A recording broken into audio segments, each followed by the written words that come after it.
Hello guys, কী অবস্থা সবার? তো আজ আমার মেয়ের জন্য একটু চিকেন খিচুড়ি বানাবো, তাই ভাবলাম আপনাদের সাথে একটু শেয়ার করি। এই যে মাংস হলুদ লবণ মেখে সলিড পিস একটু রেখে দিয়েছি আগে থেকেই।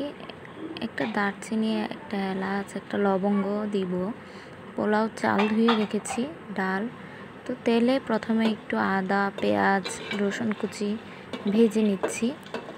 তো ভাজার পরই আমি এলাচ, দারচিনি আর লবঙ্গটা দিয়ে দিব, কারণ ওইটা ভাজার সময় দিলে আলাদা একটা স্মেল আসে, যেটা আমার মেয়েও পছন্দ করে।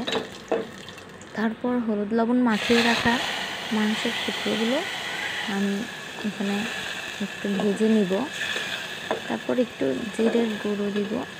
মরিচের গুঁড়োটা আমার মেয়েকে আমি দিই না, যেহেতু এখন অনেকটাই ছোট, তাই জিরার গুঁড়া আর হলুদের গুঁড়াটা দিব।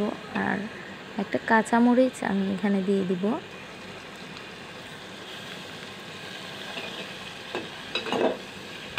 তারপর ভালো করে একটু কষিয়ে নিচ্ছি, জল দিয়ে দিব। এবার ধুয়ে রাখা পোলাও চালগুলো দিয়ে, তারপর ধুয়ে রেখেছিলাম মসুরের ডালটাও এতে দিয়ে দিব।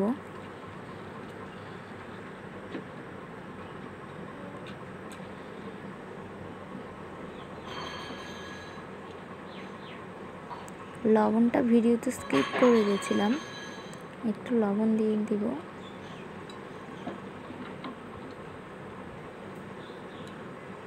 এই যে হয়ে এসেছে প্রায়।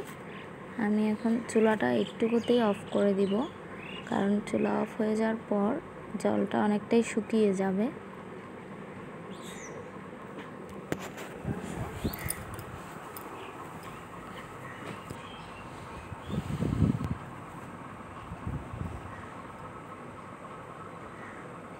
এইবার আমার মেয়েকে পরিবেশন করে দিলাম। ও কিন্তু খুব মজা করে খেয়েছে, যদিও অনেকদিন পর খিচুড়িটা ওকে দিয়েছি।